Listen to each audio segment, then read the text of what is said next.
Alors, il est 14 heures. Nous attendons Étienne Klein. Juste, question, serait-il parmi nous? Visiblement non. Est-ce que Jean-Michel Beignet est parmi nous? Je l'ai vu tout à l'heure. Peut-être qu'il va revenir. Très bien. Alors, nous allons procéder de la manière suivante jusqu'à l'arrivée d'Étienne Klein. Donc, je vous dis d'abord, pardonnez-moi, bonjour, rebonjour. Je rappelle aussi que vous êtes très nombreux à nous suivre sur Internet. Tout à l'heure, je demanderai à Madame Julia Georg de venir nous donner 2-3 informations là-dessus. C'est vrai que c'est vertigineux et c'est très encourageant. S'agissant de cette rencontre avec Étienne Klein, parce qu'en principe il vient, donc moi ce que je vous propose, c'est que nous la fassions ensemble. Il arrive dans 30 secondes, vous voyez. Voilà. Donc, eh ben, on va quand même la faire ensemble quand on vous donnera la parole, parce qu'autrement, on aurait pu très bien s'appuyer sur vous, sur ce que vous avez à dire, puisque nous sommes en gros dans le domaine de la pensée sur la science et conscience. Voilà, dans le domaine de l'interrogation là-dessus. Donc, on va juste attendre un petit peu, et j'en profite pour vous présenter notre grand témoin, donc issu du grand public, et c'est quelqu'un qui suit le forum de bioéthique chaque année d'une manière très assidue, Michel Girold, et dire aussi que c'est lui qui, au mois d'août, a fait un appel du pied en disant qu'il faudrait qu'on invite Étienne Klein. Ça serait vraiment génial. Donc, moi, ce que j'ai envie, c'est d'abord de dire que c'est grâce à lui qu'Étienne Klein vient, parce qu'il nous en a donné l'idée et que nous l'avons cherché, nous l'avons invité. Deuxièmement, moi, j'aimerais bien commencer par te demander à toi pourquoi, et je sais que tu as préparé même toute une présentation, enfin courte, mais en tout cas d'Étienne Klein. Alors, on va peut-être commencer par toi en attendant qu'il arrive. Dire pourquoi tu as souhaité qu'Étienne Klein participe à ce forum de bioéthique que tu connais très très bien. Merci Nadia, bonjour. Michel Girold, je suis architecte de profession dans une petite agence des Francs-Bourgeois. Je suis donc venu en voisin. Oui, je suis aussi quelqu'un qui s'intéresse à la matière, aux forces qui les régissent, à la manière de s'organiser, aux symboles aussi que les formes de cette matière peuvent prendre. Je suis aussi un peu quelqu'un d'inquiet dans mon rôle d'ingénieur parce que je manipule de plus en plus des objets qui me servent à travailler, dont on connaît les effets, mais qui me sont de plus en plus lointains quant au principe de fonctionnement qui les régissent. Et il y a une sorte d'ambiguïté pour un ingénieur de ne pas savoir comment fonctionnent des outils maintenant dont on se sert. On se sert par exemple de référentiels thermiques dans lequel eh bien, on vient mettre des données, on a un résultat, mais on ne sait plus très bien envisager tous les paramètres qui l'ont régi. Alors, comme Nadia vous l'a dit, j'ai rencontré il y a 6 mois et je me suis étonné de voir qu'Étienne Klein n'avait pas jusqu'à présent été invité au forum de bioéthique. Et je trouvais ça dommage parce qu'il a vraiment une parole sur l'idée de progrès, dont vous nous rappellerez tout à l'heure l'anagramme, et sur la transformation de l'idée de progrès qui conduit au besoin d'éthique.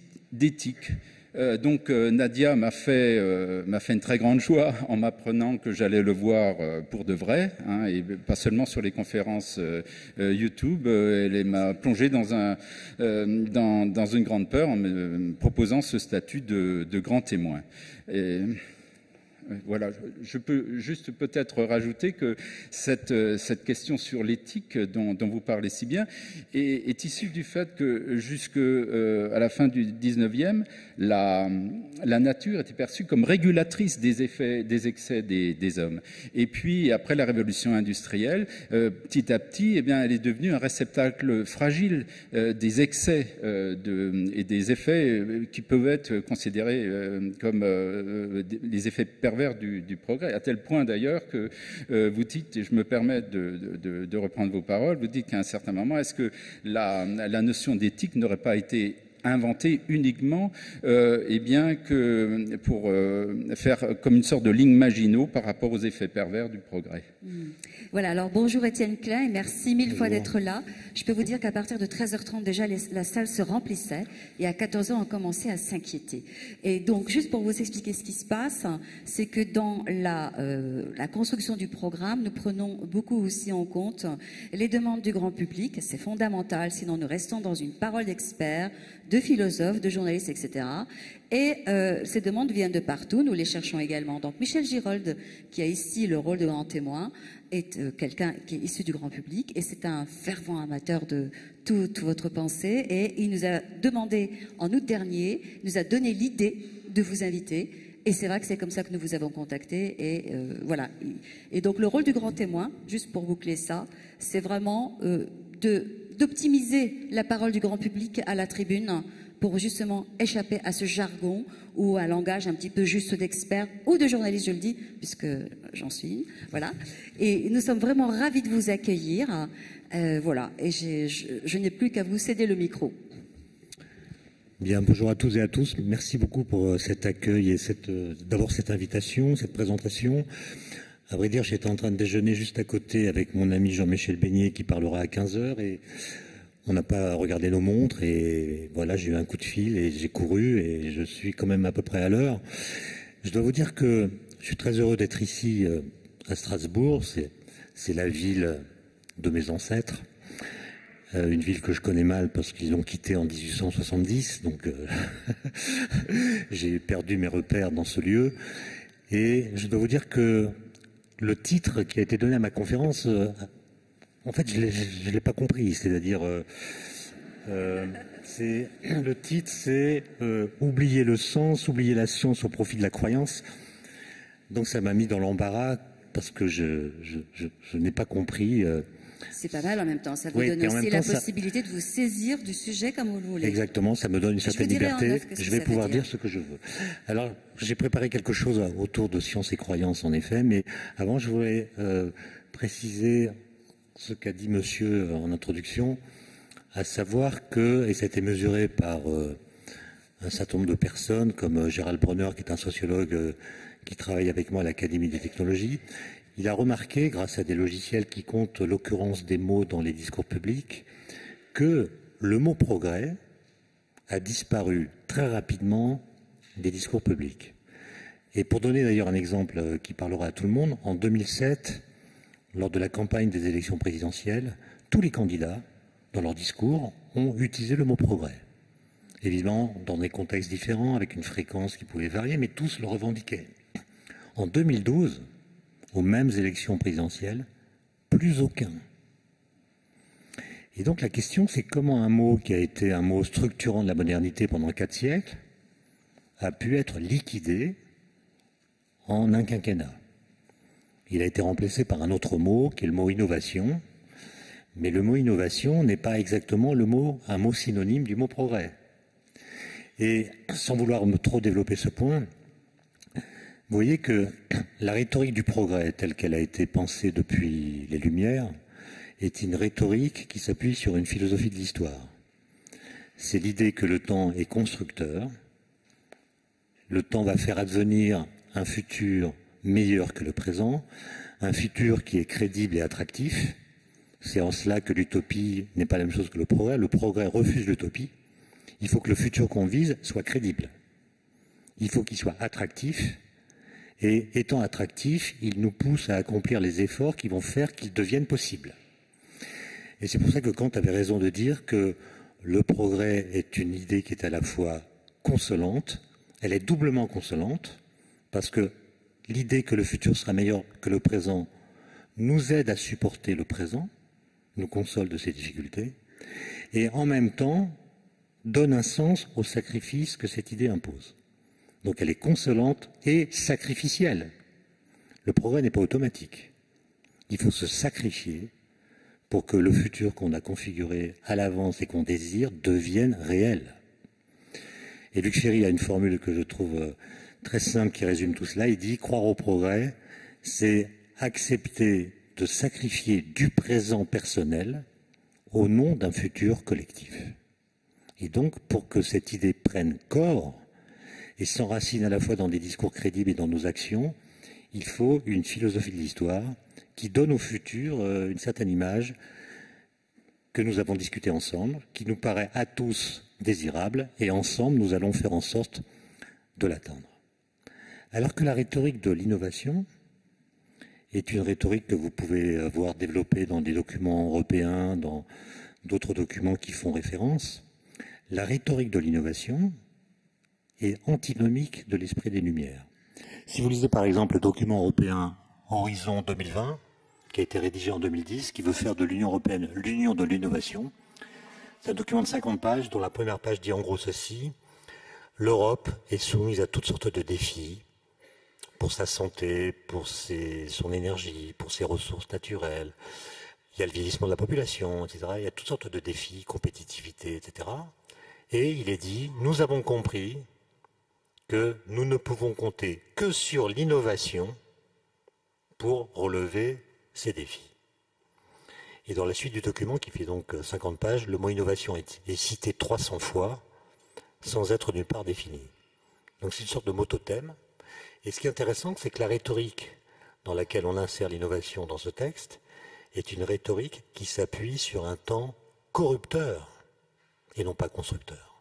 Le temps abîme les choses, il abîme les situations. Et si on veut empêcher que le monde se défasse, il faut innover. Et vous voyez que c'est une rhétorique complètement différente de celle des Lumières. Les Lumières, on veut ce futur, on y va, on travaille. L'innovation, ça va mal, il y a des défis. Si on ne change pas beaucoup de choses, ça va s'effondrer. Et ce qui est assez remarquable, c'est que le premier philosophe qui a théorisé l'innovation technologique, et non pas l'innovation en droit ou en théologie ou en politique comme l'avait fait Machiavel, c'est un philosophe anglais qui s'appelle Francis Bacon, qui en 1632 a écrit un livre qui s'appelle « Essais et conseils civils et moraux », dans lequel il y a un chapitre qui s'appelle « L'innovation ». C'est la première fois qu'on théorise l'innovation. Donc 1632, avant le siècle des Lumières. Et ce que dit Bacon, c'est à peu près ce que dit la Commission européenne. Ou plutôt, ce que dit la Commission européenne, c'est ce que disait Bacon. C'est-à-dire, les forces du mal étaient maximales au début, pardon, les forces du bien étaient maximales au début de l'histoire, les forces du mal sont continues, et donc si on fait le bilan à la fin, ça sera la victoire du mal. Comment empêcher que le mal l'emporte? En innovant. Il faut innover, dit-il, au rythme du temps, pas trop vite, parce que si on innove trop vite, les innovations provoquent des refus de la population, et si on innove trop lentement, le mal fait ses effets avant qu'on puisse les pallier. Et donc il faut innover au rythme du temps pour empêcher que le monde se défasse. Et ce qui est extraordinaire, c'est que au début de ce XXIe siècle, nous raisonnons comme Bacon, et non pas comme les philosophes des Lumières. Et donc, si on croit au progrès, alors il faut soumettre cette idée de progrès à elle-même. C'est-à-dire, il faut faire progresser l'idée de progrès. Plutôt que de déclarer que c'est une idée morte, il faut tenir compte du bilan du XXe siècle, qui a montré que toutes sortes d'embrayages automatiques qu'on a cru discerner entre le progrès scientifique, le progrès technologique, le progrès matériel, le progrès moral, le progrès politique, ces embrayages-là ne fonctionnent pas, en tout cas pas de façon automatique. Et donc il faut tenir compte du bilan du XXe siècle et retravailler l'idée de progrès pour la rendre à nouveau crédible et attractive. Ce qui suppose de rétablir une sorte de philosophie de l'histoire, c'est-à-dire de construire un projet de société qui nous attire, qui nous semble crédible et vers lequel nous serons collectivement d'accord pour aller ensemble. Bon. Alors, comme dans le titre de mon... Je ne sais pas comment ça se passe, est-ce que je parle et il y a des questions ou non, on va vous écouter, puis après on donnera la parole à la salle, mais vous avez bien 30 minutes à peu 30 près. 30 minutes, d'accord. Oui. Alors, comme je sais que le sujet qui nous rassemble depuis quelques jours, c'est la question des nouvelles technologies, en quoi est-ce qu'elles vont changer notre condition humaine, ou nos conditions de vie déjà, vous êtes d'accord pour constater quand on parle de ces questions, quand on parle de big data, d'intelligence artificielle, de nanotechnologie, de biologie de synthèse, de robotique, on voit qu'il y a toujours deux thèses qui s'affrontent. Il y a ceux qui disent que ces technologies vont donner à l'idée de progrès, justement, l'occasion d'une rédemption. On va pouvoir revenir aux sources et faire une post-humanité qui n'aura pas tous les défauts de l'humanité actuelle. Mais on se doute bien que cette post-humanité ne concernera pas tout le monde, ce qui pose quand même un problème, parce que les philosophes des Lumières pensaient que le progrès devait bénéficier au genre humain, pas à une partie du genre humain. Donc il y a la question de l'universalité qui est posée en filigrane. Et puis, de l'autre côté, on a des gens qui pensent que ces technologies vont faire en sorte que bientôt, c'en sera fini de ce que Romain Gary appelait l'affaire homme, c'en sera fini de l'affaire homme, et que déjà la puissance des bouleversements qui sont en cours est si forte qu'il n'y a déjà plus de place pour le jeu politique et pour l'agir démocratique. C'est-à-dire comment est-ce qu'on va s'organiser pour choisir, parmi toutes les potentialités que nous donne la technologie, celles qui nous conviennent, et comment va-t-on faire pour empêcher celles que nous voulons bloquer. Et donc ces deux camps opposés, celui du salut en fait et celui de la catastrophe, s'accordent pour penser que les nouvelles technologies seront capables de transgresser nos limites corporelles et biologiques et de collaborer à l'estompement de la distinction entre nature et artifice. En d'autres termes, ces technologies vont nous cyborgiser, je crois que c'est le terme qui convient, cyborgiser, faire de nous des cyborgs, à petit feu et peut-être à l'insu de notre plein gré. Et finalement, que l'on soit technoprophète ou technosceptique, la prémisse du discours est la même. C'est l'idée que les nouvelles technologies nous conduisent en mode toboggan vers un monde qui n'aura plus grand-chose à voir avec celui dans lequel nous vivons.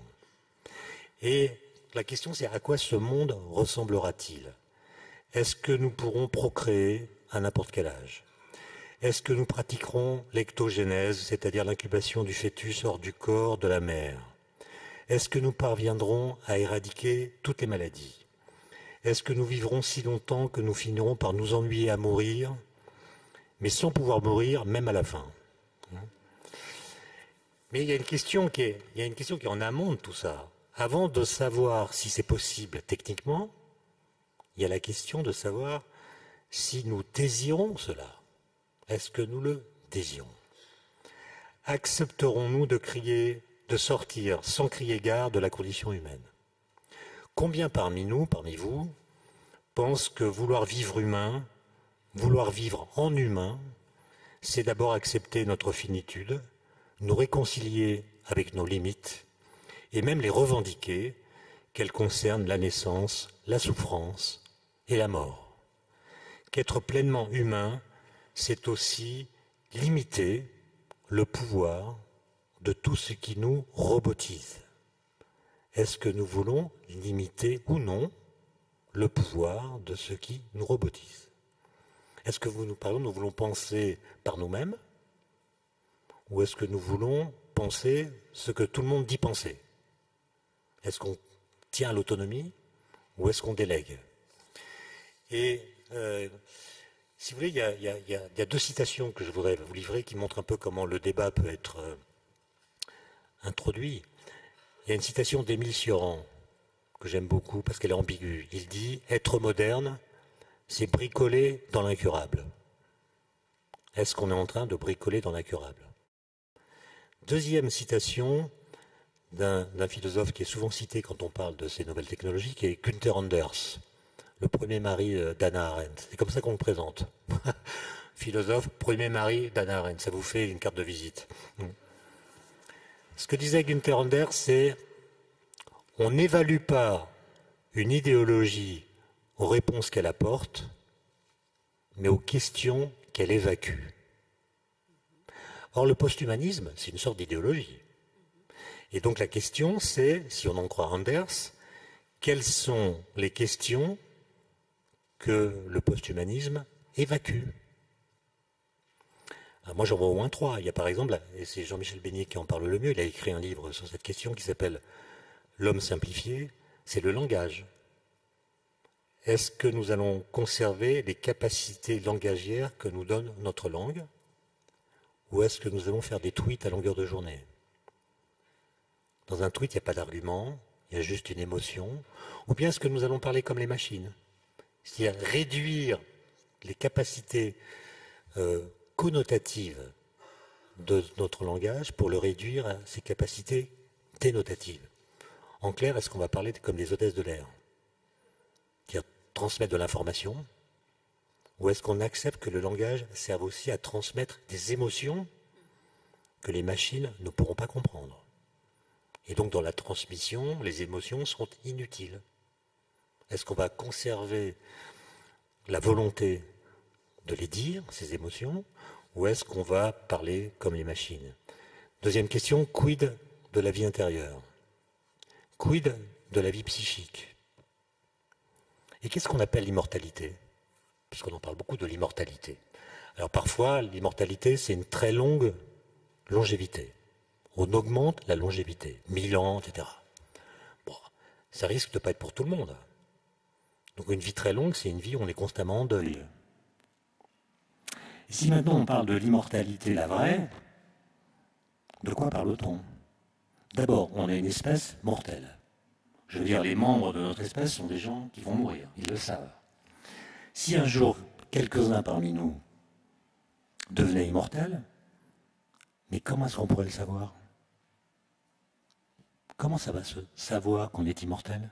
Il va falloir attendre très longtemps pour en avoir la preuve. D'autre part, cette immortalité, elle n'est pas complètement garantie. Et donc on risque de la perdre. Or, perdre l'immortalité, c'est beaucoup plus grave que perdre la vie, quand on est mortel. Parce que mourir quand on est immortel, c'est quand même pas de bol. Et donc, si on savait qu'on était immortel, comment est-ce qu'on vivrait? Couché au fond de son lit, en ne faisant rien qui puisse nous faire perdre notre immortalité. Donc c'est une vie infernale.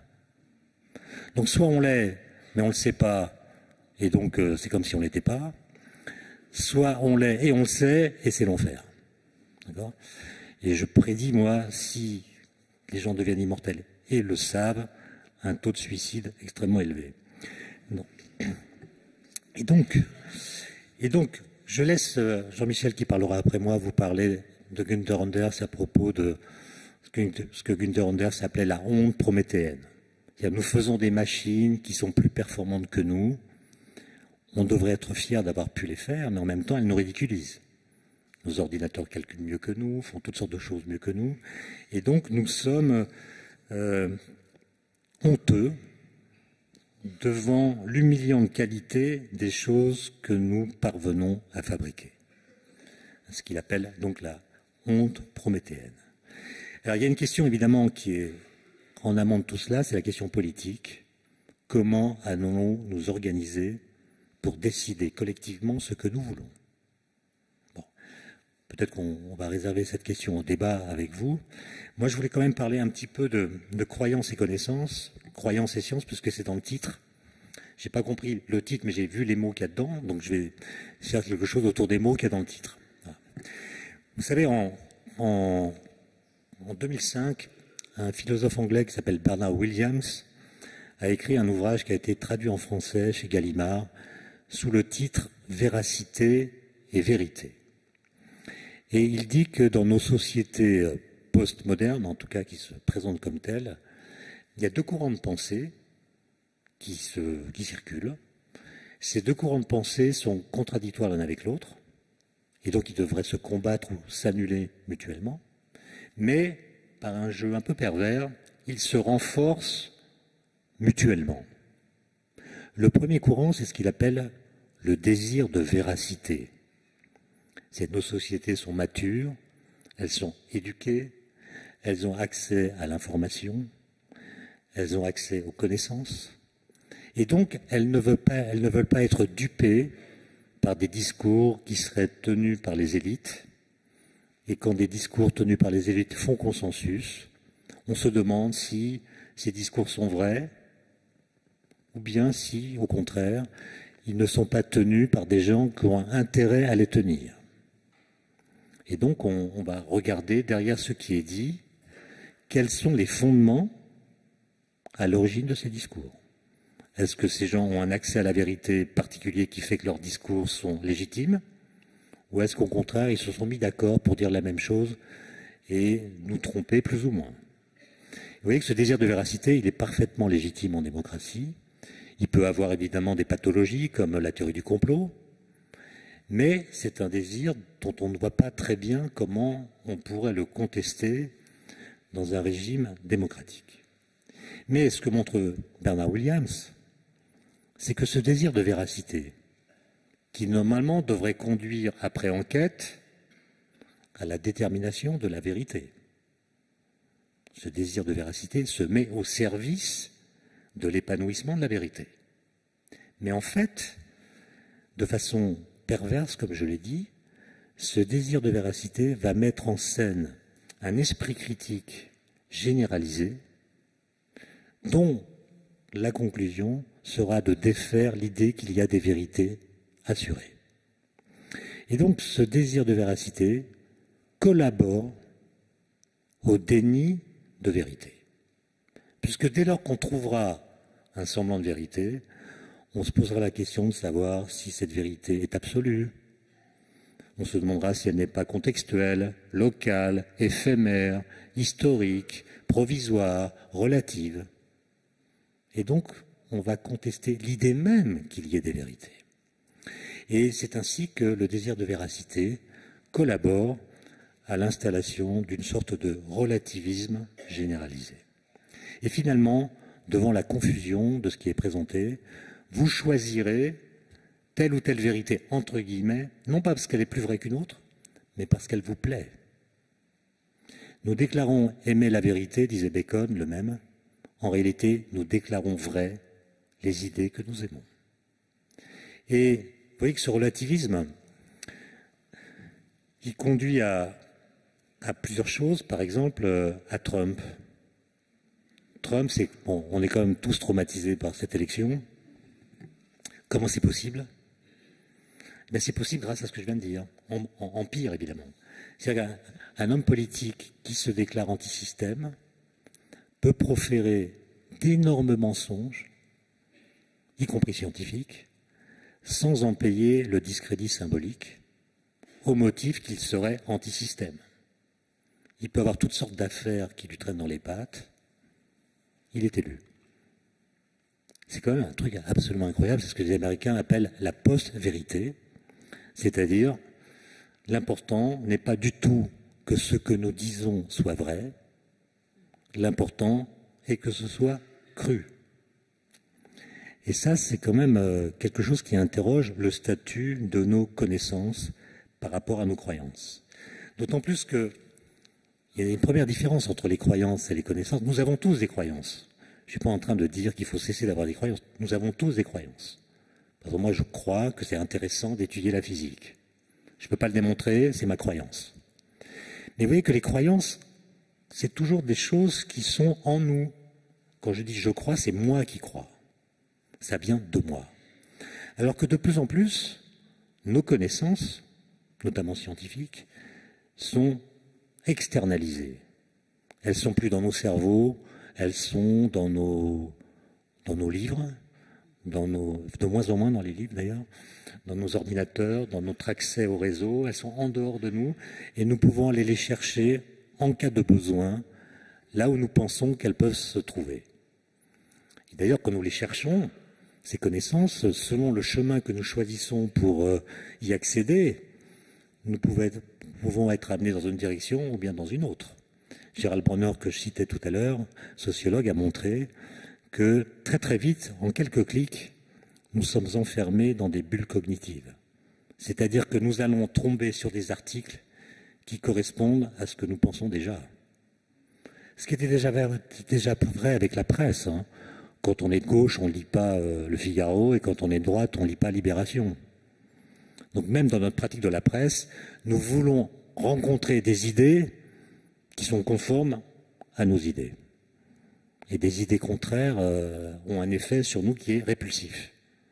Mais sur Internet, ça a été démontré, c'est beaucoup plus fort. Et donc on est enfermé dans des bulles dans lesquelles on ne rencontre jamais de contradiction par rapport à ce qu'on croit. Et donc ça interroge le statut de la connaissance objectivée, je ne dis pas vrai, mais en tout cas objectivée, dans nos sociétés.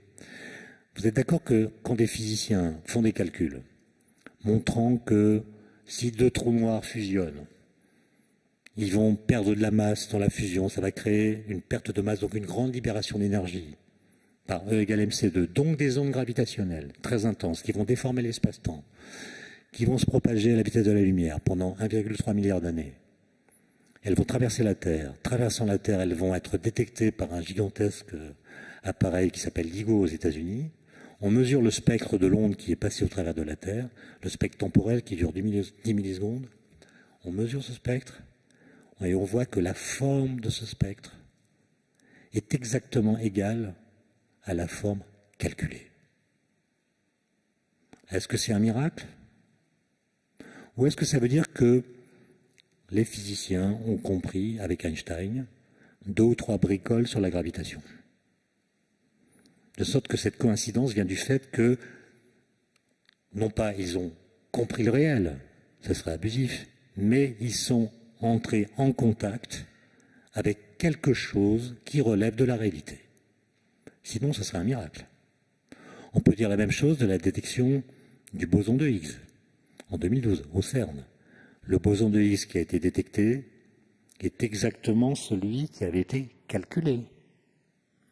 Et cette efficacité opératoire montre que les formalismes de la physique, je ne dis pas qu'ils sont vrais, mais ils ont une validité qui ne peut pas être interprétée comme étant à chaque fois un coup de chance. Sinon, ça reviendrait à croire au miracle systématique. Et donc, il y a, non pas des vérités scientifiques, mais il y a ce que j'appelle moi des vérités de science. Des vérités de science. Voilà. Et la question, c'est quel est le statut que nous allons donner à ces vérités de science ou à ces connaissances scientifiques. Et je crois que si on ne réagit pas, il se pourrait que très rapidement ces connaissances soient relativisées et même marginalisées. Ce que je veux dire par là, c'est que si on prend acte du fait qu'il y a une sorte de compétition et même de guerre entre les croyances et les connaissances, ça oblige à regarder quel est le statut de nos connaissances. Et en fait, nous avons tous beaucoup de connaissances. Mes étudiants, par exemple, en physique, ils ont énormément plus de connaissances que Descartes.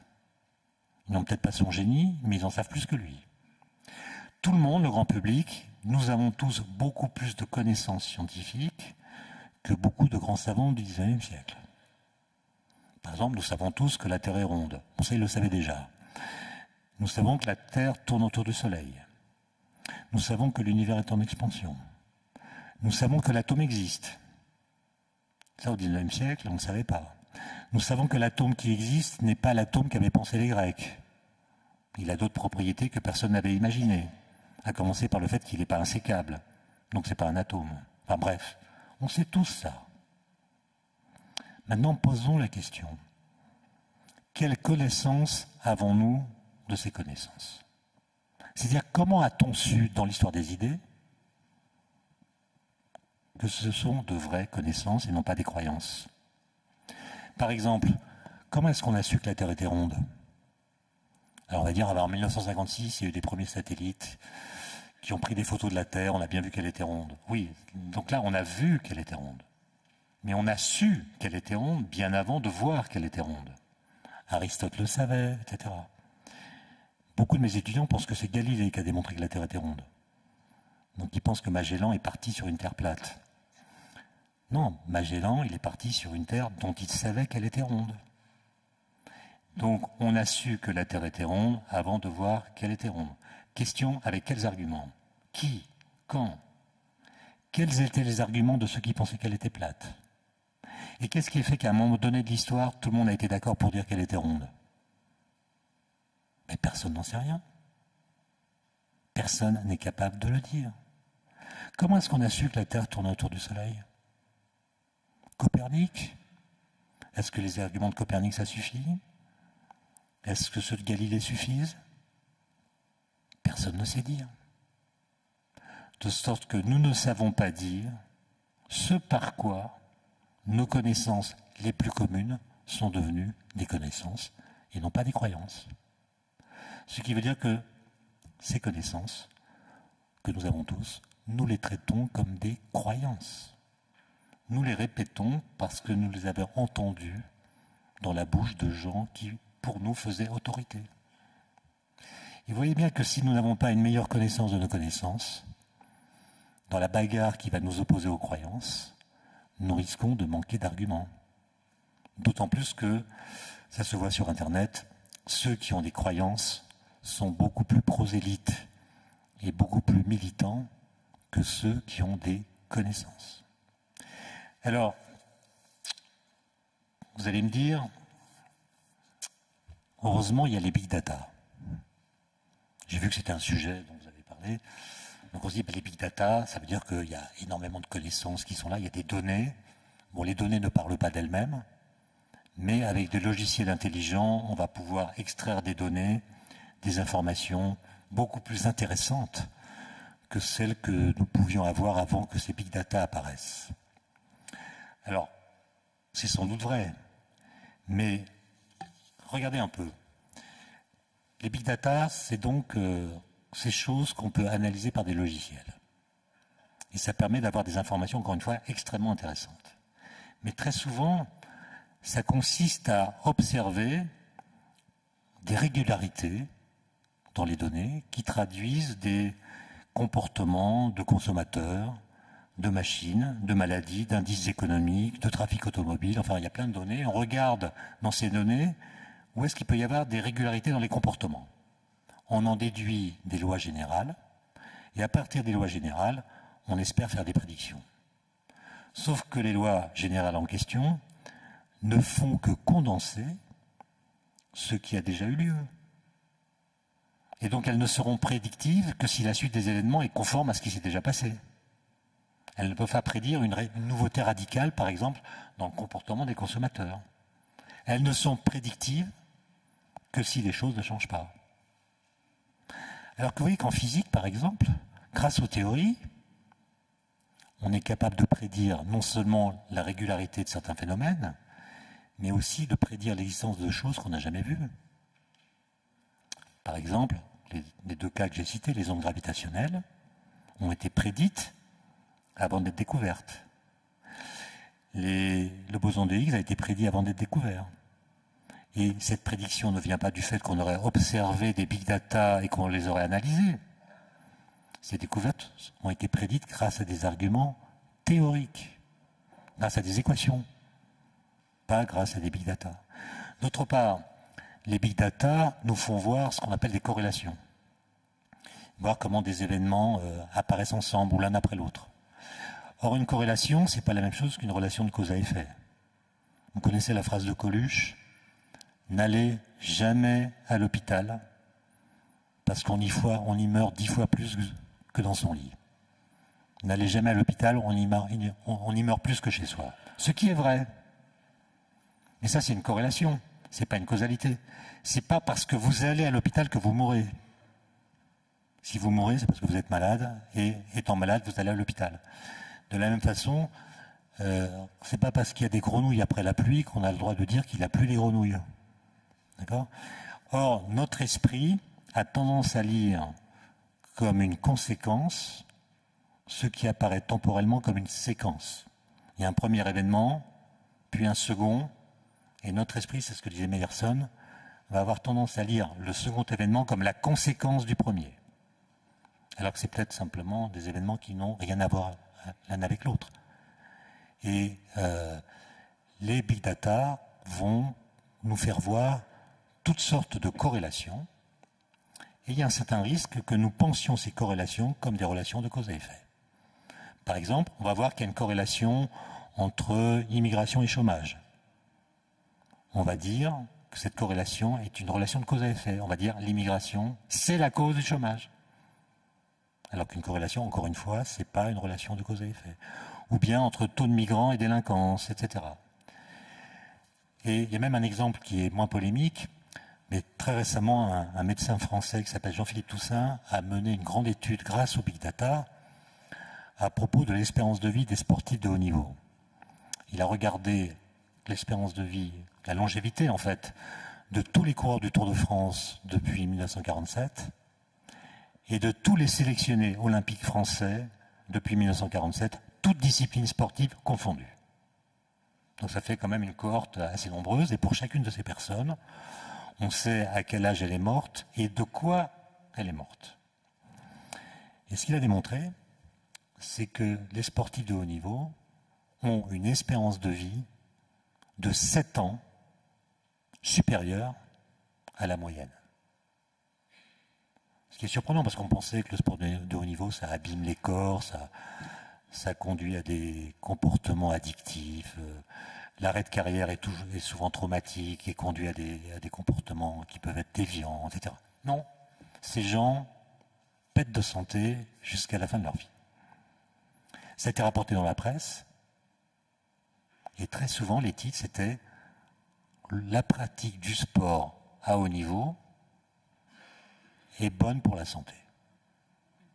Ce qui n'est pas du tout ce qui a été démontré. C'est pas du tout ce qui a été démontré. On peut par exemple imaginer que si ces gens font du sport de haut niveau, c'est parce qu'ils ont une santé exceptionnelle, et ayant une santé exceptionnelle, ils vivent très longtemps. Mais s'ils n'avaient pas fait de sport, ils auraient peut-être vécu encore plus longtemps. Ou bien on peut penser qu'étant sportifs de haut niveau, ils sont très bien suivis médicalement, et que donc, etc., etc. Vous pouvez imaginer toutes sortes de choses, mais ce n'est pas une relation de cause à effet.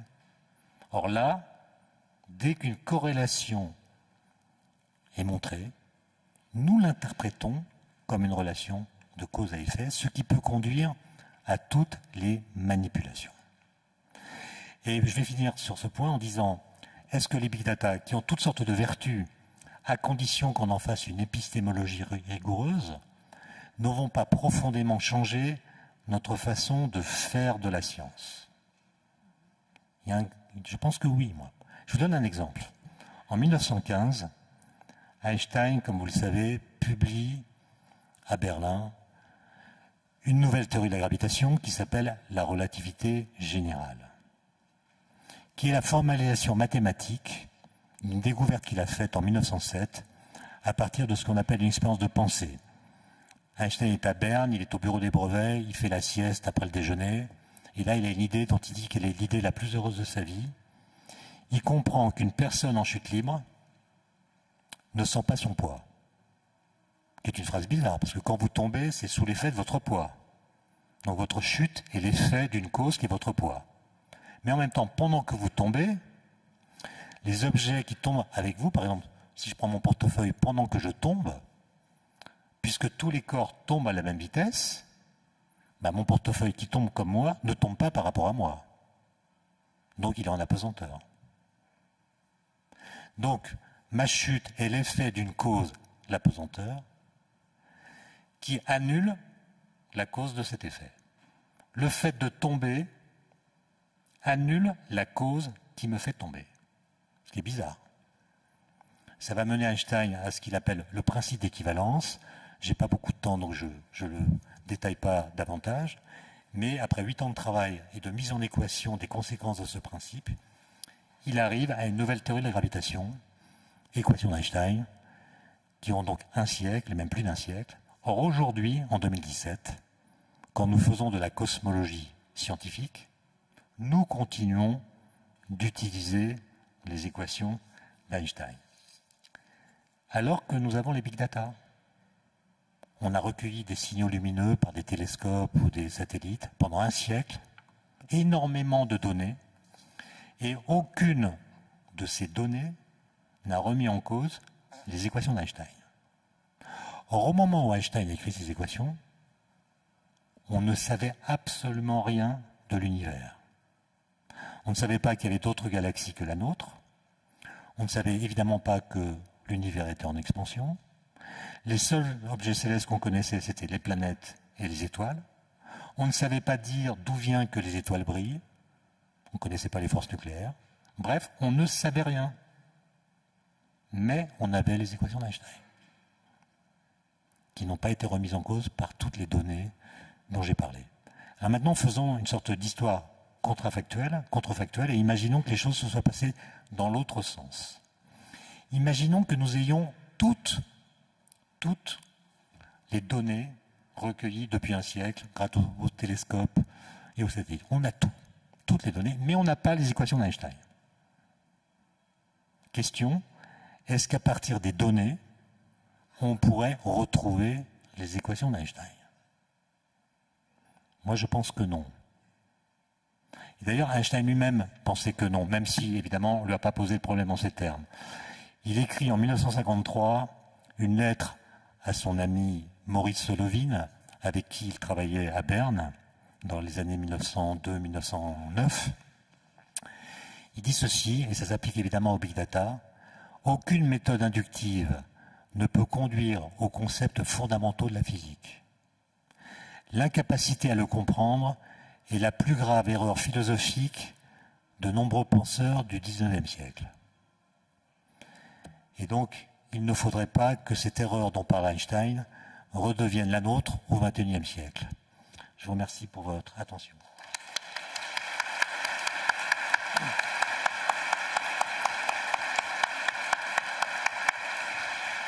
Juste avant. Merci vraiment à vous dans la salle. Merci au public. Voilà, c'est très encourageant. Juste avant de vous donner la parole, il y a notre grand témoin. Au moins une ou deux. Merci Nadia. Oui, j'ai aussi, comme vous, senti le thème oublier le sens, oublier la science au profit de la croyance comme une sorte de provocation. C'est vrai que ces trois mots... Par rapport à l'idéologie transhumaniste, très clairement. Voilà, c'est très clair. Sens, science et croyance, ce sont des mots qui riment, même imparfaitement, mais je n'arrive pas à conjuguer dans la même phrase science et croyance, sauf éventuellement à les placer dans l'autre direction. Si les scientifiques croient à quelque chose, c'est à leur méthode d'expérimentation, à la démarche scientifique. Mais même leurs théories n'existent que dans le temps où elles ne sont pas réfutées ou éventuellement complétées. Ce sont les créationnistes, par exemple, qui situent science et croyance sur le même plan, par une sorte de maquillage de la théorie de l'évolution, par exemple, au dénominateur commun de leur dogme. Et là, nous reprenons ce que vous avez dit, il y a effectivement amalgame entre les connaissances et ce qui est perçu comme des croyances maintenant. Hein. C'est cet amalgame dont il faut rester lucide. Alors, peut-être que la question que posait Nadia pouvait se résumer dans la croyance que l'homme qui aurait à pouvoir avoir les capacités de pouvoir maintenant maîtriser les effets que cette connaissance des sciences lui a donné. Et là, nous sommes entièrement dans le domaine de l'équipe et sur la durabilité, en fait, de cette maîtrise. Alors, il y a ça, mais il y a aussi le fait, effectivement, vous l'avez relevé, Étienne Klein, dans le discours, lorsqu'on lit les textes du transhumanisme, il y a des oublis. Il y a des oublis sur la femme, voilà, des tas de choses, hein, la procréation, mais pas que. Hein. Et puis des affirmations qui restent à démontrer. Donc, c'est l'idée de passer une idée que l'on affirme et que l'on fait propager, d'où le mot propagande et promotion, et d'en faire une croyance. Je vous affirme que vous serez immortel en 2040. Je vous affirme que les technologies seront à la disposition de tout le monde pour bien se porter, etc., etc. Et puis d'essaimer ainsi. Voilà. On va quand même se tourner vers la salle. Pardonnez-moi. Israël. Merci Étienne Klein de cette réflexion très très stimulante. Nos sociétés individualistes ont pour conséquence principale le relativisme, c'est-à-dire que la vie des uns vaut la vie des autres et que on fait une espèce d'équation automatique entre les différents avis qui peuvent être émis. Or, vous nous avez dit qu'il faut que nos sociétés soient capables de délibérer sur les choix scientifiques et les découvertes scientifiques et dire celles que nous mettrons en œuvre et celles que nous rangerons dans le placard. Ceci sous-entendrait que nous soyons capables, au niveau d'une société, de nous mettre d'accord. Or, le relativisme ambiant, la confusion entre corrélation et imputabilité réelle, le fait qu'on est presque dans un monde où n'importe quelle idée, fût-elle fausse, peut être prise pour une réalité, et on est tous très inquiets de voir ce qui se passe actuellement dans les croyances, rend quasiment impossible votre proposition d'arriver à nous mettre d'accord sur un sujet quel qu'il soit. Étienne Klein. Oui, c'est une stratégie d'échec, je suis d'accord. Mais, alors, quand même, il y a deux choses que je vais dire en préambule ma réponse. Oui. La première, c'est qu'il y a de très bonnes choses dans le relativisme. Par exemple, quand j'étais étudiant, on nous apprenait l'histoire des sciences comme étant une suite rationnelle de découvertes, de théorisation, d'expérimentation. Or, on voit bien que les idées ne naissent pas n'importe comment, que c'est pas qu'une histoire de génie. Les contextes jouent un rôle, et la façon dont les scientifiques s'organisent, travaillent ensemble, se rapportent à leur culture, peut déterminer que des idées naissent ici et pas là. Donc il y a un effet de contexte qui est déterminant. Là où ils vont trop loin, c'est quand ils disent que l'effet de contexte suit l'évolution des idées éternellement. Je prends l'exemple d'Einstein. S'il n'avait pas été à Berne, à l'Office des brevets, peut-être qu'il n'aurait pas découvert la théorie de la relativité en 1905. Mais aujourd'hui, la valeur de vérité de la théorie de la relativité ne dépend plus de Berne. Elle s'est émancipée du contexte de son apparition. Maintenant, vous disiez-vous que la science, elle évolue tout le temps, elle se remet en cause. Oui, c'est vrai, mais en même temps, il y a observé qu'au XXe siècle, il n'y a eu que 2 révolutions scientifiques en physique. Il y a eu la mécanique quantique, la relativité, il y en a 2, la restreinte et la générale, mais depuis presque un siècle, il n'y a pas de révolution.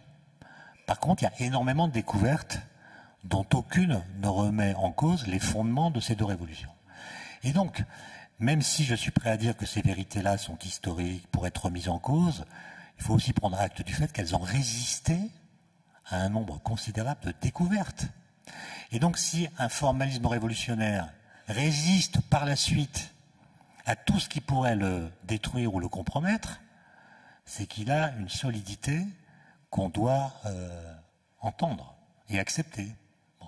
Maintenant, là où je vous rejoins, évidemment, c'est comment est-ce qu'on organise des débats. Moi, je ne suis pas du tout pour une démocratie, une conception scolaire de la démocratie, au sens où pour débattre des OGM, d'ailleurs, ce serait impossible. Qui a compétence pour savoir à la fois ce que sont les nanotechnologies, les OGM, les trous noirs, l'immunologie, la génétique? Personne. Et donc nous allons devoir décider en méconnaissance de cause. Bon. Maintenant, comment s'organiser? Alors Einstein, en 1939, à Princeton, il a été invité à donner une conférence au département de théologie sur la question de la responsabilité des scientifiques. C'est une très belle conférence d'Einstein qu'on peut trouver sur Internet et qui conclut en disant, il reprend des arguments des philosophes d'ailleurs, il n'existe pas de chemin qui nous dise comment aller de la connaissance de ce qui est à la connaissance de ce qui doit être. Et il dit, pour lui, la connaissance de ce qui est, elle nous est donnée grâce à la science. Mais la connaissance de ce qui doit être, donc c'était là l'aveu que la science produit des connaissances scientifiques, mais elle produit aussi de l'ignorance. Une ignorance d'un type très spécial, c'est que la science ne nous dit pas ce que nous devons faire des possibilités qu'elle nous donne. Elle nous dit comment faire une centrale nucléaire, elle nous dit comment faire des OGM, elle ne nous dit pas si nous devons le faire. Pendant très longtemps, là, ce qu'on appelle la modernité, enchâssée derrière l'idée de progrès, ben on peut le faire, on le fait. Sauf qu'aujourd'hui, ces principes-là ne sont plus actifs, et ce qui se combat lorsqu'on discute de ces questions, ce sont non pas des principes, ce sont des valeurs. Or, la valeur des valeurs est toujours moins forte que celle des principes, parce que la valeur d'une valeur dépend de ses évaluateurs. Et dans ces débats, ben, chacun met sur la table ses valeurs, qui ne sont évidemment pas compatibles forcément avec celles des autres. D'où la difficulté que vous mentionnez, qui ne peut être résolue, si elle n'est pas utopique, que par la mise sur pied d'une sorte d'ingénierie sociale du débat public. Oui. On voit bien que ça marche, un référendum, ça ne marcherait pas, que les débats publics, ça ne marche pas non plus. Il faut fabriquer une véritable ingénierie sociale qui serait l'équivalent pour ces questions-là de ce qu'est l'élection présidentielle pour la désignation du président. C'est-à-dire qu'on est d'accord sur la méthode, suffrage universel, il y a une constitution qui fixe les règles, on est d'accord avec ces règles, et si le résultat des élections n'est pas celui que personnellement nous espérions, ben nous l'admettons quand même au motif qu'il a obéi à ces règles. Comment faire la même chose dans le domaine des décisions techniques, technologiques, scientifiques? C'est ça qu'il faudrait mettre sur pied. Donc je suis d'accord avec vous pour dire que c'est très difficile, mais je ne suis pas sûr que ce soit complètement impossible. Il y a des pays, par exemple, les pays du Nord, ils ont des méthodes qui ont l'air de marcher, ils tranchent les questions d'une façon qui est assez nette, alors que nous, par impuissance de les trancher, nous procrastinons le moment de le faire. Alors, j'ai 2 demandes de parole qui patientent. Monsieur Hasselmann. Oui, Monsieur Klein, bonjour. Merci pour votre présentation. Je voudrais revenir sur ce que vous avez dit à peu près au milieu de votre conférence, de votre débat, sur vraisemblance et vérité. Alors autant la vraisemblance, je l'entends, c'est-à-dire quelque chose qui est finalement relativement subjectif, mais la vérité, c'est là où j'ai plus de difficultés. Vous venez d'en parler. En science, que je vais qualifier de dure, on pourrait peut-être admettre qu'il y ait des vérités, vous le savez, mais des vérités qui sont valables tant qu'on ne démontre pas l'inverse. Mais en sciences sociales, qu'est-ce que vous entendez par vérité à ce moment-là, si vous maintenez ce terme-là, en sciences sociales, puisqu'il y a tellement de subjectivité, tellement d'opinions, etc., etc., et où est la vérité? Alors, les sciences sociales, est-ce qu'il y a des vérités en sciences sociales? Est-ce qu'il y a des lois en sciences sociales? Je ne crois pas, en tout cas pas des lois au sens où je parlais tout à l'heure des lois de la physique. Il y a quand même des choses qui sont observées de façon empirique. Par exemple, il n'y a pas de paix durable sans justice sociale. Ça semble démontré dans l'histoire. C'est-à-dire que s'il y a des très fortes injustices, eh bien ça conduit toujours à des épisodes de violence. Donc, une sorte de loi, ça. C'est pas une vérité, c'est une sorte de régularité qu'on a observée au cours des âges dans beaucoup de cultures et de civilisations différentes. Maintenant, il y a évidemment une différence entre le vraisemblable et le vrai, disons. Moi, je pense que dans beaucoup de situations aujourd'hui, le vraisemblable est jugé plus vrai que le vrai. C'est-à-dire que nous déclarons vrai ce vers quoi nous portons un regard qui lui-même procède d'un assentiment préalable. Il y a même des situations où on utilise le bon sens pour réfuter un discours scientifique. Bachelard le disait, la science est construite contre le sens commun. Et donc si on invoque le sens commun comme critère de jugement du vrai, la science peut être ridiculisée à partir d'arguments de bon sens. Vous vous souvenez, pendant le faux débat climato-sceptique il y a quelques années en France, on entendait des gens qui n'étaient pas climatologues dire sur toutes les antennes de France que les climatologues sont des imposteurs parce qu'ils prétendent prédire le climat sur un siècle alors qu'on ne peut pas déjà prétendre la météo au-delà d'une semaine. Donc si on ne peut pas prétendre, si on ne décrit pas, si on ne prédit pas la météo au-delà d'une semaine, comment prédire le climat sur un siècle?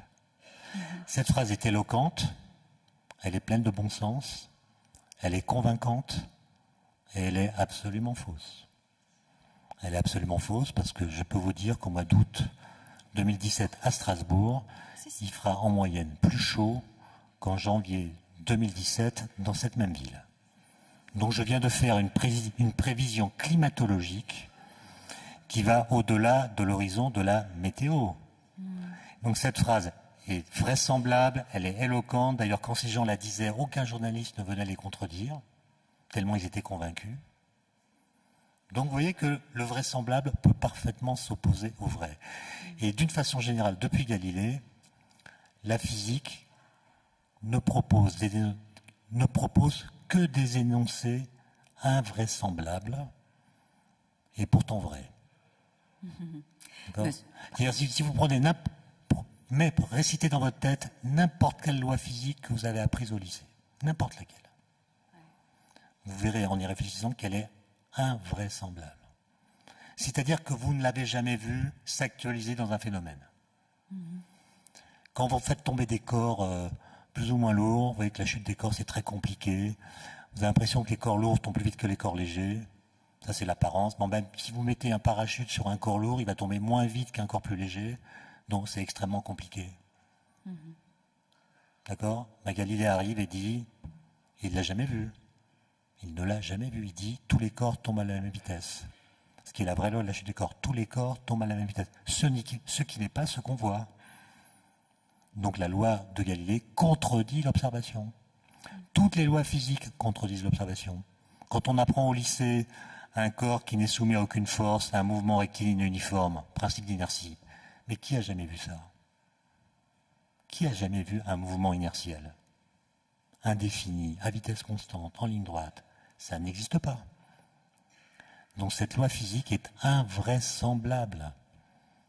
Et pourtant, c'est la bonne loi. D'accord? Et donc, penser, c'est le philosophe Alain qui disait cela, penser, c'est dire non. C'est pas dire non à tout, c'est dire non à sa pensée. C'est penser, c'est accepter de penser à l'écart de sa pensée pour exercer sur sa pensée un regard critique. Une pensée qui ne se met pas à l'écart d'elle-même est une croyance. C'est ce qu'il dit. Et celui qui ne fait que croire ne sait même plus à quoi elle croit.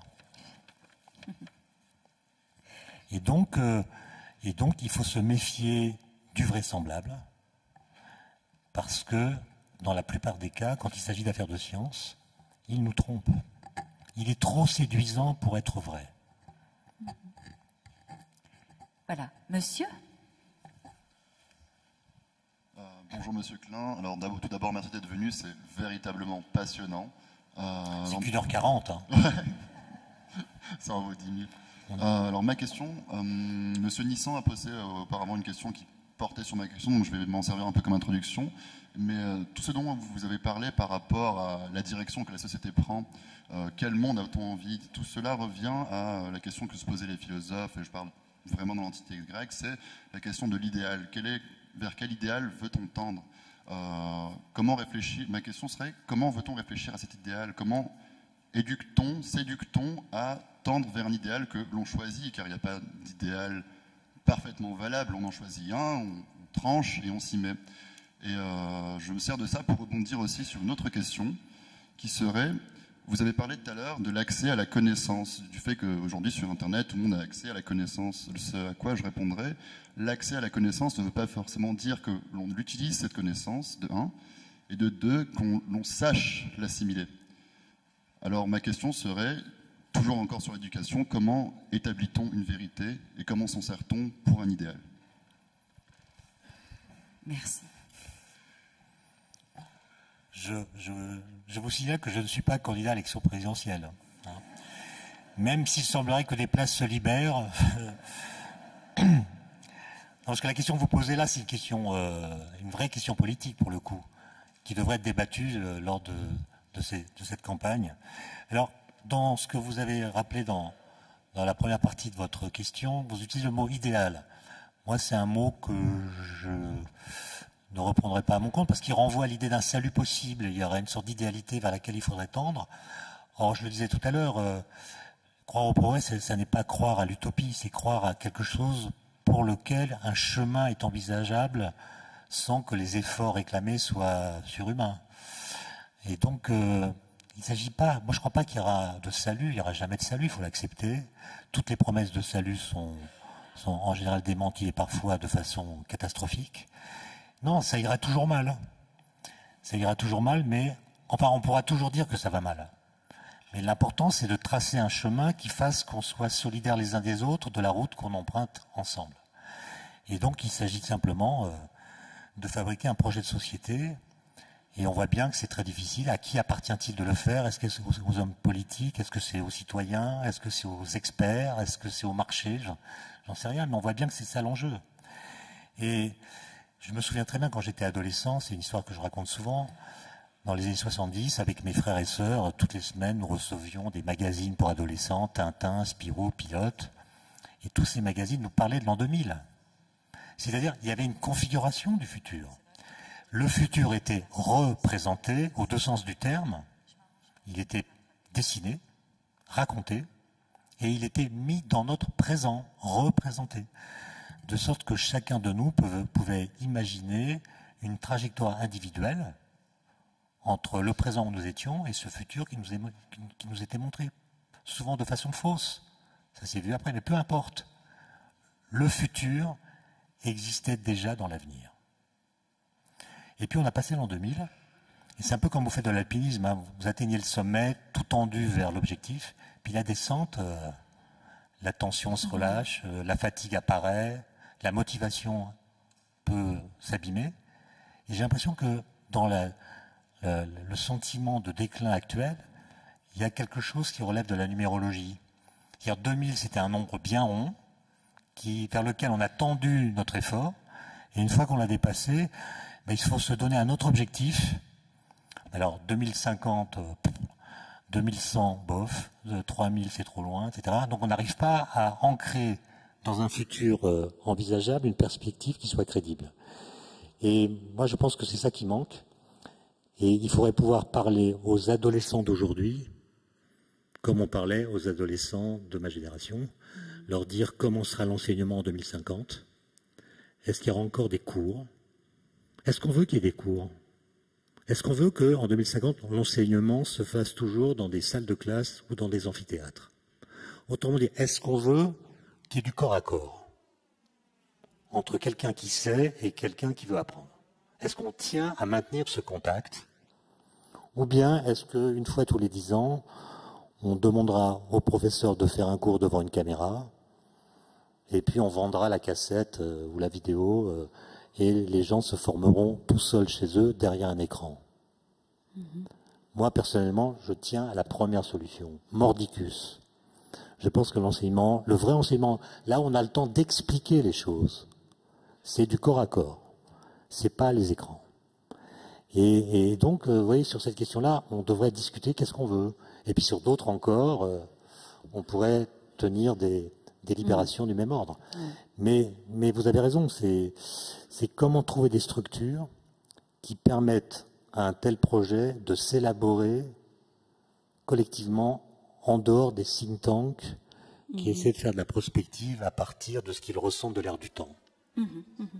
Alors, je vais juste vous donner 2 questions, puis je vais revenir à la tribune. Donc, je commence par vous, madame. Bonjour. Alors, je voulais savoir, c'est quoi la science?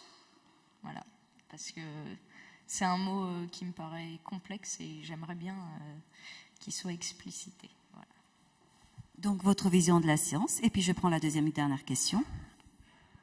Oui, excusez-moi, c'était juste savoir si vous pensiez comme Dawkins que la science et les scientifiques devraient un peu arrêter de ménager les croyances dures, et oser plus la définir formellement comme un sous-produit en quelque sorte de l'évolution, oser en parler et réfléchir sur les croyances de façon scientifique. Bon, la science peut répondre à ce genre de questions aussi, la science de Darwin. Voilà. Merci. Bon, jusqu'à maintenant, j'étais content d'être venu, mais là...